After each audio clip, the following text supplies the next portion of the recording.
자, 이제 본격적으로 국내 증시 투자 전략 같이 고민해 볼 텐데요. 먼저 한 주를 새롭게 시작하는 월요일인 만큼 주간 일정부터 파악해 보겠습니다. 자, 미국과 관련된 일정은 현지 시간 기준이라고 보시면 됩니다. 현지 시간 7일, 그러니까 미국의 월요일 아침이 밝으면 트럼프 대통령이 주말 사이에 서명을 했었던 그 관세 서한을 총 12개 국가에 보내게 되고요. 오늘 우리 시간으로 LG전자는 잠정 실적을 내놓습니다. 삼성전자보다 하루 더 빨리 움직이는 LG전자죠. 통상 시작 개장하기 전에 발표가 되기 때문에 이 부분 한번 참고하시면서 LG에너지솔루션 비롯해서 LG가들의 실적도 이제 시작이 된다라고 하시면 될 것 같고요. 그리고 현지 시간 8일에는 미국에서 트럼프 대통령이 줄곧 주장해왔던 그 상호관세 유예 기간이 이제 끝납니다. 디데이인 거죠. 그리고 우리는 삼성전자의 잠정 실적을 알게 되는데요. 부문별 실적이나 컨퍼런스 콜까지는 열리지 않겠지만 그래도 영업이익단에서 우리가 컨센서스보다 얼만큼 나올지 정도는 추정이 될 듯 보입니다. 자, 그리고 현지 시간 9일에는 트럼프 대통령이 유럽연합에 50% 관세를 부과할 예정으로 전해진 그 당일이고요. 우리나라는 갤럭시 G7 시리즈 언팩 이벤트가 열립니다.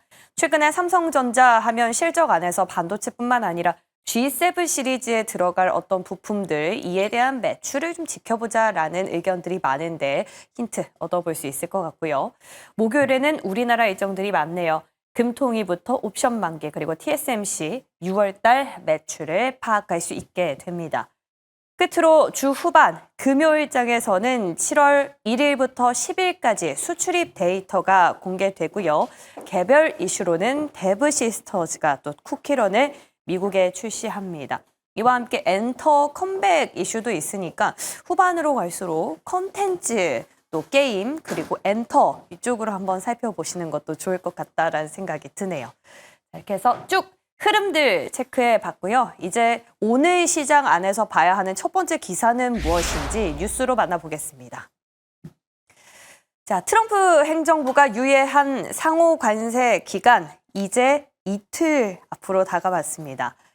정부는 이 협상 인사들을 주말 사이 급하게 또 워싱턴 DC로 급파하기도 했는데요. 여한구 본부장, 추가 협상 시한이 더 필요하다라는 점을 강조하면서 미국 측과 상호관세 연장 방안을 논의하며 트럼프 대통령이 관심을 보일 만한 한미 제조업 협력 로드맵도 제시한 걸로 전해졌습니다. 우리나라로서는 새 정부가 출범한 지 얼마 되지 않았기 때문에 이런 상황에서 완벽한 협상이 타결되기는 좀 이른 시점이다라는 전망이 지배적인데요. 때문에 최악의 경우에는 트럼프 대통령이 현지 시간 월요일에 발송하게 될 12개 국가에 우리나라가 포함될 가능성도 배제할 수는 없습니다. 그런데 이런 경우가 발생하면 우리나라가 일단 고율 관세를 막고 협상 테이블에 앉게 되는 만큼 당국의 협상 부담도 가중될 걸로 보이는데요. 우리의 카드죠. 한미 제조업 협력 로드맵, 구체적인 내용이 뭔지는 공개되지 않았지만 트럼프 대통령이 관심을 보여온 조선을 비롯해서 원전, 2차 전지, 반도체까지 첨단 산업 전반의 협력안이 포함됐을 걸로 추정되고 있습니다. 자, 이 패가 잘 통할 것인지, 그렇다면 우리는 지금부터 그 골목에 가서 기다리는 게 지혜로운 건지 잠시 뒤에 두 분께 의견 들어보도록 하죠. 이제 두 번째 기사 넘어가 보겠습니다. 자, 트럼프 대통령의 감세안에 반박해온 일론 머스크 테슬라 CEO가 현지 시간으로 5일 신당 창당을 발표했습니다. 이 머스크 CEO는 당일에 자신의 SNS에다가 오늘 아메리카당, 즉 미국당이 여러분들에게 자유를 돌려주기 위해서 창당된다라고 밝혔는데요. 트럼프 대통령이 감세안에 서명하면서 법제화 작업을 끝내자 기다렸다는 듯이 창당 가능성을 내비치더니 결국 하루 만에 창당을 발표하면서 이제 트럼프 대통령과는 좀 돌아오기 어려운 다리를 건넌 듯이 보입니다. 자, 결국 머스크의 이런 신당 창당, 내년 11월 중간 선거에서 반 트럼프 비민주당 지지표를 흡수함으로써 뭔가 제3당으로 캐스팅 보트를 행사하겠다라는 뜻으로 풀이되는데요. 이 일론 머스크 테슬라 CEO의 계획대로 캐스팅 보트 세력으로 잘 굳혀질지 아니면 찻잔 속의 태풍에 그칠지는 조금 더 지켜봐야겠습니다. 자, 미국계 정치 상황 한번 파악해봤고요. 이제 마지막 기사 우리나라로 들어와 보겠습니다. 자, 이재명 정부의 첫 추경안이 토요일 국무회의에서 심의 의결됐습니다. 이에 따라서 1인당 최대 55만 원의 민생회복 소비 쿠폰이 곧 지급될 예정인데요. 자, 소득에 따라서 수도권 주민은 15만 원부터 시작, 또 비수도권 주민은 18만 원, 농어촌 주민은 20만 원부터 최대 55만 원까지의 소비 쿠폰을 지원받게 됩니다. 자, 이 소비 쿠폰의 경우에는 이번 달 안에 전 국민에게 1차 지급을 끝내고요. 2달 내에 하위 90% 국민에게는 따로 10만 원을 추가 지급할 방침인데요. 관련해서 소비주들 움직임, 그리고 전자결제와 관련한 기업 등등 시장의 시선이 어디로 쏠릴지 궁금해집니다. 지금부터 바로 전략 세워보겠습니다.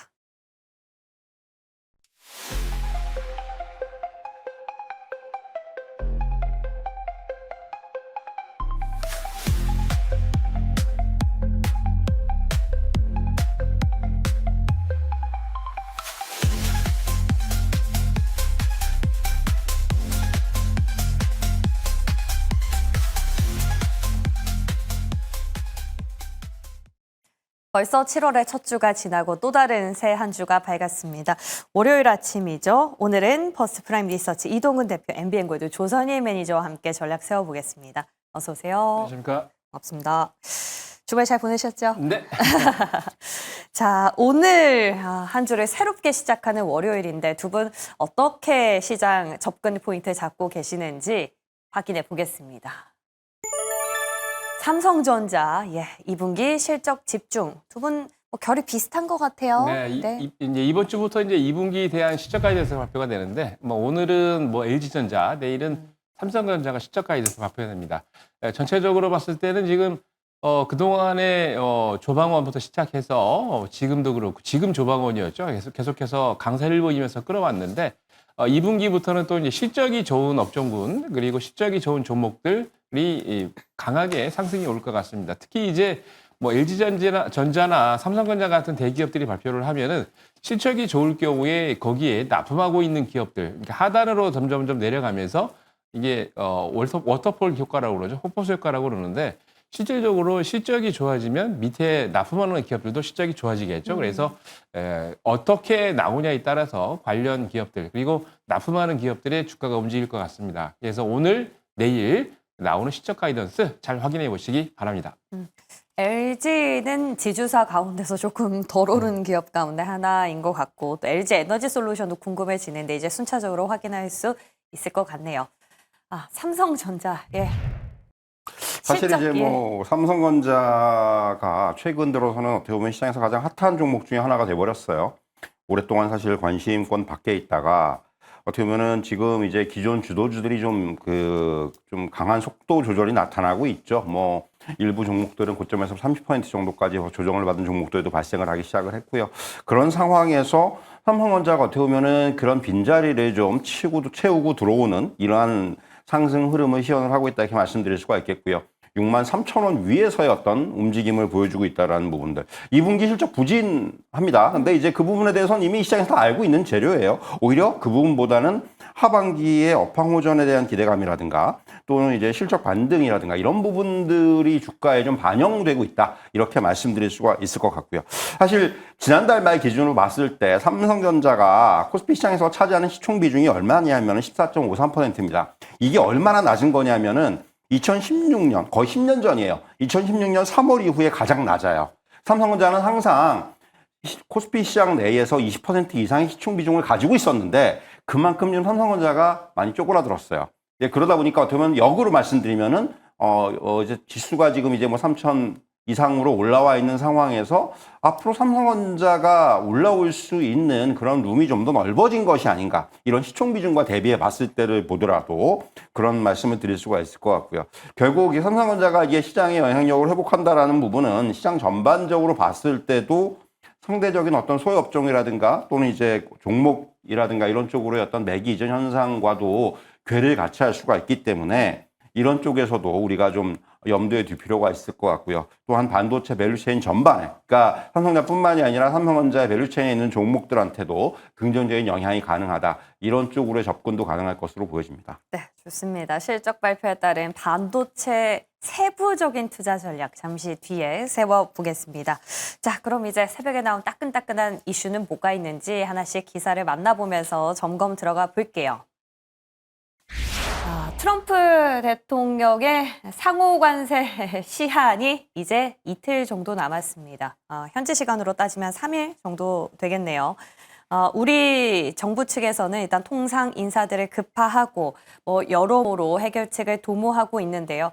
일단 협력 관련해서 패키지 딜을 논의했다라는 어떤 기사가 있었어요. 근데 여기에선 대표적으로 조선 꼽힐 것 같고 반도체 2차 전지다라는 얘기도 있는데 어떻습니까? 조선 쪽 요즘에 좀 조정이 깊지 않습니까? 이때를 활용해서 지금 딱 골목 가가지고 안착해볼까요? 아니면 조금 리스크 있습니까?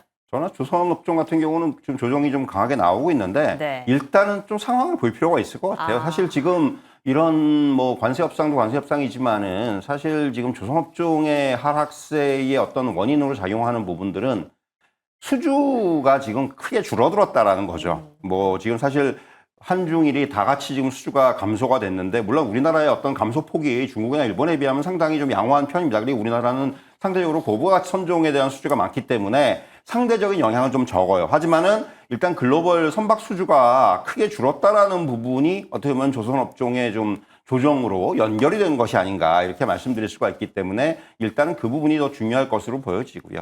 사실 지금 관세 협상 같은 경우는 앞에서 이제 말씀을 해주셨지만은 결국은 이제 우리나라가 지금 내밀 수 있는 카드들, 뭐 조선업종, 조선도 될 수 있겠고, 그 밖에 이제 여러 가지 첨단 산업이 될 수가 있겠고, 또 하나의 카드는 알래스카 LNG죠. 네. 역시 이제 그런 카드들을 지금 뒤밀고 패키지를 어떻게 될 것이냐. 사실 지금, 미국의 입장이 저는 좀 약간 모호해요. 사실 가장 큰 지금 미국이 좀 어떻게 보면 지금 주 타겟으로 삼는 나라가 일본이 돼버린 것 같은데, 일본이 지금 굉장히 강경하게 나가고 있지 않습니까? 그러니까 어떻게 보면 일본을 지금 주 타겟으로 삼는데 우리나라가 약간 거기에 좀 속된 표현으로 덤터기를 쓸 수도 있는 거고 그래서 사실은 좀 미국의 입장이 모호한데 어쨌든 간에 우리나라의 전략은 결국은 뭐 지금 시한이 얼마 남지 않은 상황에서 가능한 한 뭐 이제 우리의 어떤 요구를 많이 관철시켜야 되겠지만은 뭐 또 최대한 또 기간을 좀 연장할 수 있는 그러니까 제대로 된 어떤 협상을 이끌어내기 위해서는 사실은 시간이 좀 부족하다라는 부분이라든가 이런 부분들을 좀 어필을 하면서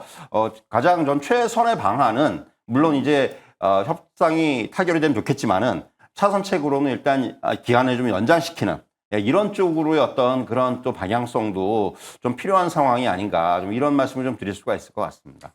그러면은 조선의 지금 낙폭을 이 관세 협상에 대한 기대감으로 뭔가 커버를 하기는 조금 무리가 있을 수 무리라는 있나요? 표현보다도 사실은 네. 이제 만약에 협상이 잘 되면은 주가가 그렇죠. 반등을 할 거예요. 하겠지만. 근데 이제 지금은 말씀드린 대로 네. 상황이 워낙 불확실하기 네. 때문에 그 부분에 대해서는 저는 조금 상황을 보면서 차라리 네. 확정이 된 다음에 어떤 대응을 하는 것도 하나의 전략이 될 수가 있다. 이런 말씀을 드리는 겁니다. 네.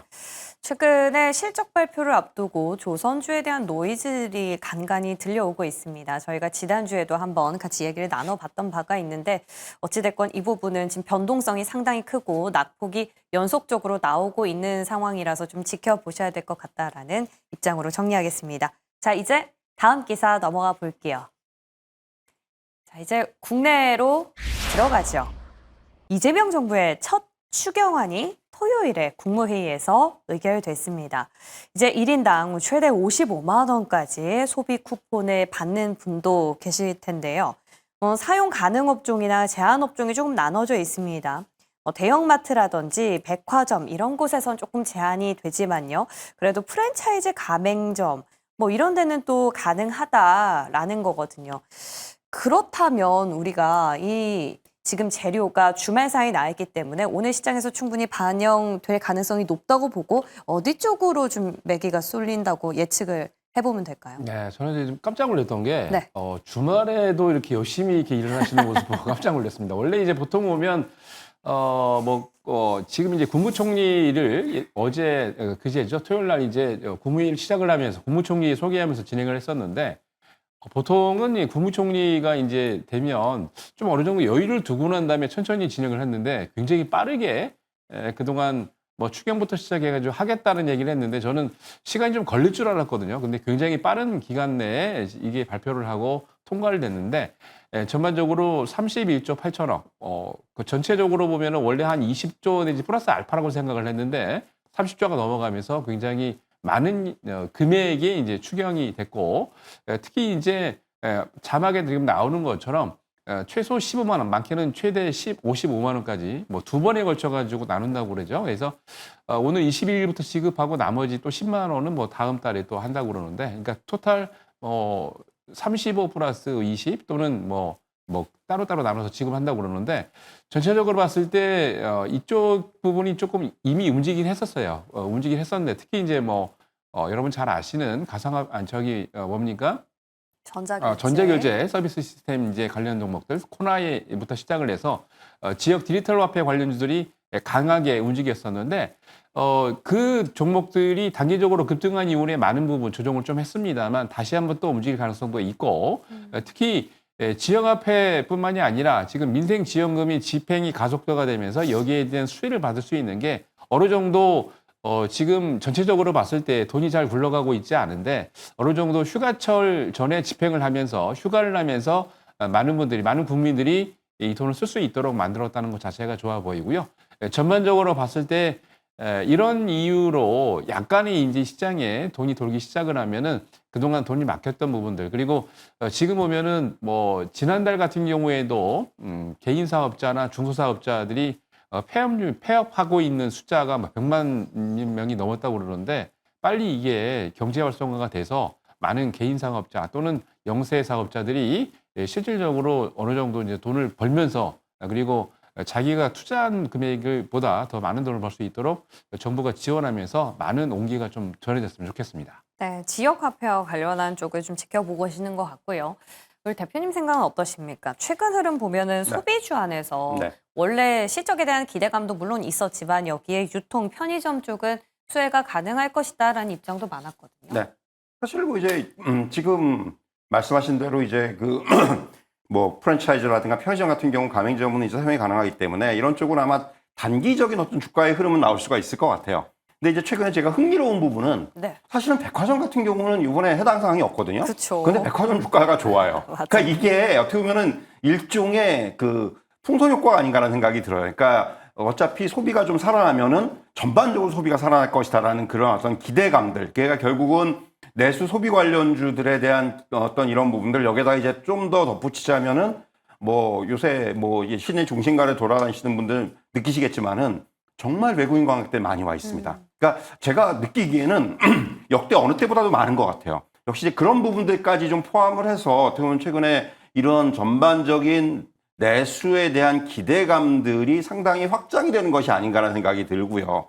그렇기 때문에 사실 이 부분이 오늘 당장 나타난다면 역시 말씀드린 대로 이런 편의점 관련주라든가 유통 관련주라든가 이런 쪽 전반 음식료가 될 수도 있고요. 그런 부분들이 좀 단기적인 어떤 주가의 좀 반등이라든가 이런 흐름들은 좀 기대가 되고요. 더 나아가서 이런 것들이 내수 전반으로 좀 영향을 미치는 주가의 흐름상으로도 그런 흐름도 좀 기대를 해볼 수 있지 않겠는가 이렇게 말씀드릴 수가 있을 것 같습니다. 말씀해 주신 것처럼 카지노, 백화점, 대형마트 이런 업종에서는 사용이 제한됩니다. 다만 풍선 효과로 인해서 일시적인 상승은 있을 수 있지만 이 상승이 이어지기 위해서는 지금 실적 시즌이기 때문에 이것들이 좀 받쳐져야 되지 않을까라는 생각 해봅니다. 자, 이렇게 해서 저희 새벽에 나온 이슈들, 주말 사이 나온 뉴스들 팔로우업을 해봤고요. 이제는 섹터 점검 들어가 볼 텐데요. 먼저 첫 번째 섹터 뭔지 열어주시죠. 반도체와 2차 전지입니다. 예, 일단 2차 전지는요, 이제 LG 엔솔을 시작으로 실적 발표가 시작되는데, 저희가 금요일 저희랑 같이 시청하신 분들은 기억하실 거예요. 그 전날에 상승했던 폭을 다 반납하지만 않고 플러스권에서 그래도 되면 해볼 만하다.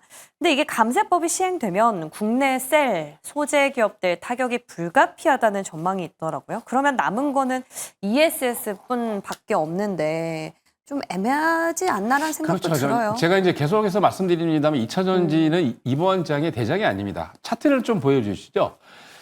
대표적인 종목이 이제 LG 에너지 솔루션인데 제가 지금 파란색으로 점선으로 굵게 표시되어 있는 게 지금 장기 이평선입니다. 보통 다른 업종군들은 지금 이제 여러분들 작년부터 제가 추천드렸던 지금 뭐 조방원 같은 업종군들은 이 이평선, 장기 이평선 다 위에 있거든요. 종목들이 다. 이게 업종 차트인가요? 업종 같은 거 아니고 이제 LG 에너지 솔루션인데 LG 대표 종목들 차트. 몇 개를 보여드리고 있습니다. 네. 그래서 LG 에너지 솔루션도 지금 차트 모습이고요.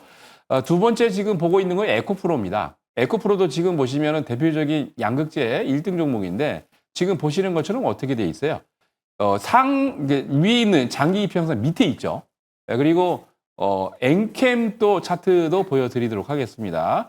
엔캠 차트 같은 경우는 대표적인 또 2차 전지 대표적인 종목인데 엔캠도 지금 보면은 장기 이평선 밑에 있거든요. 그러니까 많은 분들이 어떻게 생각하고 있냐면 2차 전지가 완전히 지금 바닥에 있기 때문에 주가를 사면은 싸게 사기 때문에 주가 급등 나올 것이다라고 생각하고 있는데 아닙니다. 많은 리포트들이 지금 TP 타겟 프라이스를 낮추고 있는 상태고 지금 자막에도 나오고 있지만 원자재 가격으로 수익성이 저하되고 있습니다. 무슨 얘기냐? 일반적으로 여러분들 2차 전지 같은 경우는 재고 쌓여있는 재고가 많이 있죠. 이 재고를 계산할 때 어떻게 계산합니까? 판가 연동제로 계산합니다. 판가 연동제는 판매 가격 연동제거든요. 그러니까 판매 가격이 높아지려면 보통 이제 2차 전지를 구성하고 있는 50% 이상의 비중을 차지하고 있는 양극재, 예를 들어서 뭐 니켈이나 리튬 같은 게 가격이 비싸야 됩니다. 그래야 2차 전지가 판가 연동제로 운영이 될 때 굉장히 좋은 가격을 얻을 수가 있는데 지금 가격이 계속 떨어지고 있습니다. 그럼 무슨 얘기입니까? 예를 들어서 보통 여러분들 계산할 때 어떻게 돼요? P, 프라이스, 가격하고 Q, 양을 계산하는데 예를 들어 갖고 지금 10원짜리를 하나 팔면 10 곱하기 1은 10이죠. 근데 여러분 생각해 보세요. 가격이 떨어졌습니다.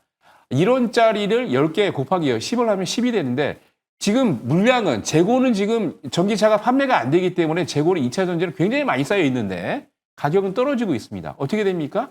지금 2차 전지 기업들이 갖고 있는 재고들이 많이 지금 쌓여 있는 상태에서 재고가 늘어나고 있는데 가격은 떨어지고 있으니까 어떻게 돼요? 전반적으로 매출과 영업이익에 또는 여기에 대한 가격 감가상각가 있을 때는 기본적으로 다 하향 추세를 그리고 있다는 얘기죠. 그렇기 때문에 제가 보기에는 당분간 갈 수 없다. 거기다가 지금 가장 중요한 거는 중국 업체들의 저가 공세입니다. 지금 그러니까 전기차의 1등인 테슬라 같은 경우에도 일반적으로 3원계 배터리를 사용해 가지고 계속 고가 브랜드 그리고 가격 프라이스를 이제 고가 정책을 내세웠다가 갑자기 LFP 배터리를 쓴 중국제 배터리를 쓰면서 어떻게 되고 있습니까?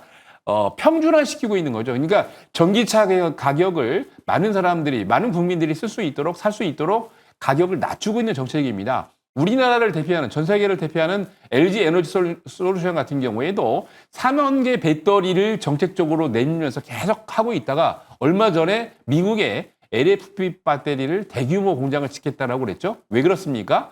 전 세계의 트렌드가 전기차의 평균 하향, 그러니까 쉽게 얘기해서 많이 팔기 위해서 가격을 싸게 판매하는 전략으로 바뀌었기 때문입니다. 그렇기 때문에 앞으로 이에 대한 내용들이 전반적으로 트렌드가 바뀌지 않는 이상 전기차에 들어가는 2차 전지 배터리는 효율을 낼 수 없고 그렇기 때문에 매출과 영업이익 거기다가 지금 갖고 있는 재고가 굉장히 많기 때문에 여기 투자하시기 전에 이런 것들 여러분들이 생각하시고 투자해야 될 것 같습니다.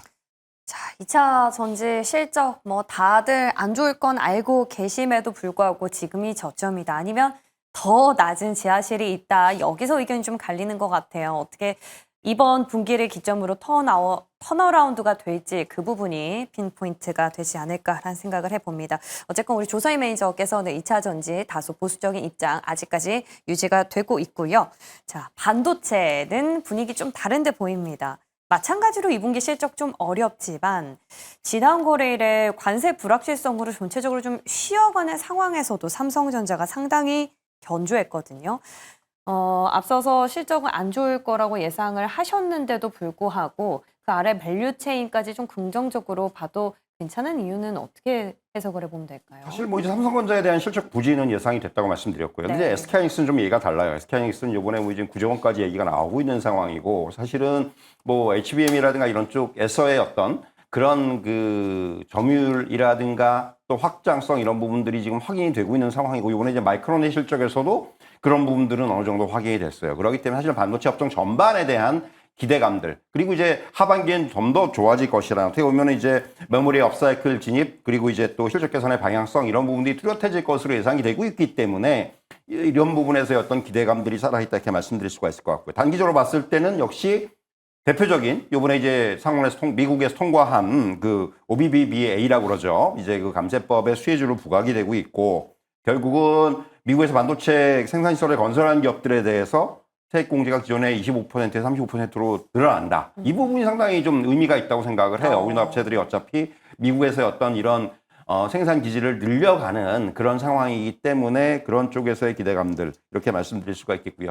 중요한 부분들은 역시 지금 시장에서의 화두는 물론 HBM에 대한 기대감도 있고, 여기에다가 이제 기존 레거시 반도체에 대한 업황의 호전에 대한 기대감도 있으니까 두 개 다 가지고 있는 상황이고, 무엇보다도 이제 HBM 시장에서의 이제 점유율 경쟁이 좀 확장이 될 거예요. 무슨 얘기냐면 이제 기존에 우리가 이제 엔비디아 쪽에서의 어떤 그런 부분도 중요해졌지만은 이제는 뭐 AMD를 비롯해서 이제 많은 그 테크 기업들이 자체적인 어떤 그런 어떤 그 생태계들을 조성을 하기 시작을 했다라는 거고, 거기에는 또 더 많은 칩이 들어가야 돼요. 그렇기 때문에 그런 부분들에 대한 시장까지도 우리가 이제 경쟁이 뭐 마이크론이라든가 삼성전자라든가 본격화가 될 것으로 보이기 때문에 이런 부분들은 결국은 실적 성장에 있어서는 저는 호재 요인이 아닌가라는 생각이 들고요. 그래서 반도체 업종 전반에 대해서는 좀 지금 상황에서는 그 상대적으로 보시면은 반도체 밸류체인에 있는 종목들이 아직까지 그러니까 시장의 상승을 못 따라가는 그런 종목들이 많죠. 그렇기 때문에 그런 부분들까지 감안을 한다면은 역시 좀 긍정적인 지금은 의견이 가능하지 않겠는가, 이렇게 좀 말씀드릴 수가 있을 것 같습니다. 이전에 리노공업이죠. 네. 관심주로 주셨고 상당히 주가 많은 좋은 흐름을 보였었는데 뭐 소켓 이쪽도 좋은 것 같고요. 네. 혹시 그 아랫단에 본다면 어떤 라인 쪽을 지켜보고 그러니까 어떻게 계신지? 보면은 지금 시장의 상황과 관계가 제일 없이 갈 수 있는 종목을 꼽자면 저는 파크 시스템즈를 꼽을 수 있을 것 같아요. 파크 시스템즈 주가를 보시면 이게 반도체 주식인가 하는 생각이 드실 거예요. 네. 빠지질 않아요. 계속 우상향입니다. 견조하구나. 예. 그리고 이제 말씀드린 대로 이노공업이라든가 이오테크닉스 같은 종목들이 굉장히 견조해요. 그러니까 이게 이런 것들이 소위 말하는 이제 반도체 그 소위 말하는 그 하브라인에서 우리가 얘기하는 기관이라든가 외국인들이 좋아할 수 있는 종목들이라고 말씀드릴 수가 있겠고, 상대적으로 이제 레거시 쪽에서의 종목들이 조금 이제 주가가 아직까지는 부각이 안 되고 있죠. 예를 들면 뭐 주성 엔지니어링이라든가 뭐 테크윙이라든가 심텍이라든가 이런 종목들이 상대적으로 부각이 덜 돼 있는데, 어떻게 보면 이런 종목들도 지금 상황에서는 그러니까 어떻게 보면 지금 실적보다는 향후의 실적을 우리가 좀 더 기대해 볼 수 있는 이제 그런 종목들이기 때문에 그런 관점에서 좀 접근이 가능하지 않겠는가. 저는 이런 말씀을 드릴 수가 있을 것 같습니다. 네, 파크 시스템즈 필두로 또 심텍이라든지 여러모로 종목에 대한 힌트까지 얻어봤습니다. 반도체 계속해서 투자 긍정적이다라는 의견이 이어지고 있고요. 이 다음 섹터는 어떨까요? 자, 제약바이오와 지주사 모두 다 긍정의 의견 주셨습니다. 네, 궁금한 게요. 저희가 지주사로 많은 또 수익을 냈지 않습니까? 근데 한화 3거래일 연속 따져보면 26%, 두산 18%, 효성 12%. 연속적으로 지금 약세를 보이는 건 조선과 크게 다르지 않은 것 같아요. 다만 일부 기업의 경우에는 외국인이 다시 또 담고 있는 모습이 있어서 혼란스러운데 그렇죠. 뭐 괜찮습니까? 단기적으로 많이 급등을 했기 때문에 네. 주가라는 건 그렇지 않습니까? 너무 많이 올라가면 파는 사람이 당연히 있고, 팔고 난 다음에 또 주가는 또 올라가게 돼 있는데, 지주사 같은 경우는 기본적으로 여러분들 이제 접근하실 때 먼저 저평가된 종목들도 굉장히 많습니다. 지금 나온 지주사들이 전부 다 부르딩딩 해갖고 조정을 하고 있으니까 많은 분들이 큰일 났다라고 그러시는데, 그렇지 않은 기업들도 많이 있어요. 자, 우선은 이제 왜 그러냐. 기본적으로 자회사들을 안정적인 수익 구조를 갖고 있는 자회사들을 많이 갖고 있습니다. 매출과 영업이익이 올라가고 있기 때문에 당연히 IFRS 재무구조상으로 다 재무제표가 다 연결되어 있기 때문에 기본적으로 매출과 영업이익을 자회사들이 많이 늘어나면 거기에 대한 수익을 받는 게 바로 지주사입니다. 두 번째 같은 경우는 상법 개정안이 발의되기 이전부터 벌써 이미 여러분들 주주들을 위해서 재고 가치 확대를 위해서 굉장히 많이 노력을 했습니다. 특히 이제 뭐 배당을 많이 늘린다든지 자사주를 매입한다든지 또는 자사주를 매입해서 소각한다든지 이러한 이슈들이 있었고요.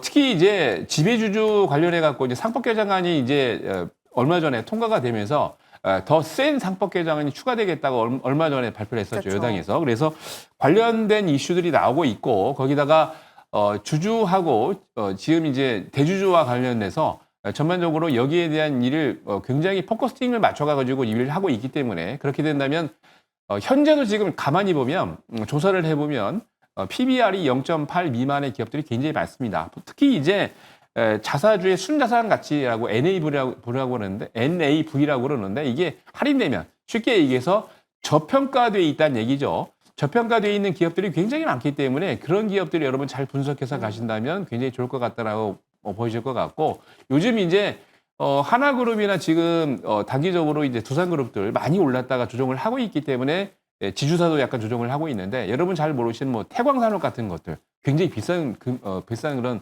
종목들도 많고 백화점 종목들도 사실은 보면은 네. 지주사입니다. 그러니까 이런 종목들 보면은 단기적으로 많이 올라간 지주사는 약간 조정할 수 있습니다만 아직 여력이 많이 남아있는 움이 많이 남아있는 그런 기업들이 있기 때문에 그런 지주사를 보신다면은 단기적으로 조정하는 지주사가 있고 올라가는 지주사가 있기 때문에 네. 말씀드린 대로 잘 구분해서 투자하시면 단기적으로도 좋을 것 같습니다. 어떤 기업인지 잘 모르겠다 하시는 분들은 저희 마지막에 관심주 공개될 예정이니까 끝까지 시청해 주시기 바랍니다. 자, 이제 마지막 남은 점검 섹터는요. 바이오인데요.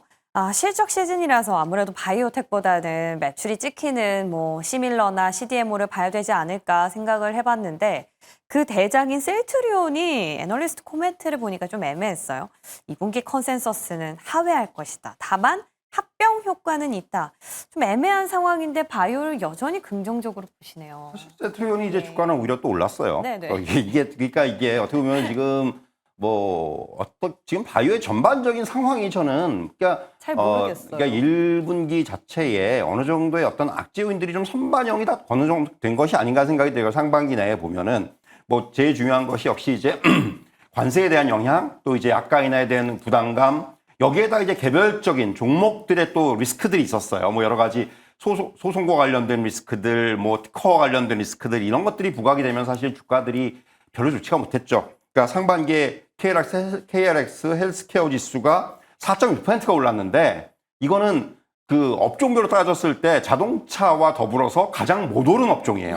그러니까 가장 못 오른 업종의 투톱입니다. 소위 말하는. 그렇기 때문에 사실 그런 부분들을 보자면은 그만큼 소외가 돼 있었던 상황이고 말씀드린 어떤 대내외적인 리스크가 좀 작동이 돼 있는 상황이었는데 하반기에는 이제 말씀드린 대로 요 이제 어닝 시즌이 좀 지나면은 저는 주가에는 좀 긍정적인 기대감들이 좀 작용하지 않겠는가 하는 생각이 들고요. 일단 네. 금리 인하라는 부분이 제일 중요하다고 생각이 듭니다. 역시 금리 인하라는 부분이 바이오업종에는 전반적으로 어떻게 보면 우호적인 환경을 조성해 줄 수가 있기 때문에 그런 부분들에 좀 기대를 걸어보고 여기에다가 정부의 정책들 어떻게 보면 중소기업이라든가 벤처 투자에 대한 어떤 정부 정책 기대감 이런 부분들이 역시 바이오 업종에 직접적으로 영향을 줄 수 있는 그러한 정책 기대감이 될 수가 있다 이렇게 말씀드릴 수가 있겠고요. 그래서 사실은 그러니까 물론 이제 좀 약간 케이스 바이 케이스 세부 섹터별로 좀 접근을 해야 한다고 생각을 하는데 가장 관심을 가져야 되는 키워드는 ADC 그리고 비만 그리고 폐암이라고 생각을 합니다. 그러니까 전부 다 이제 여러분 잘 아시는 많이 들어보신 바이오 투자하시는 분들은 특히나 관심이 많으신 그러한 세부 섹터라고 볼 수가 있을 것 같고요.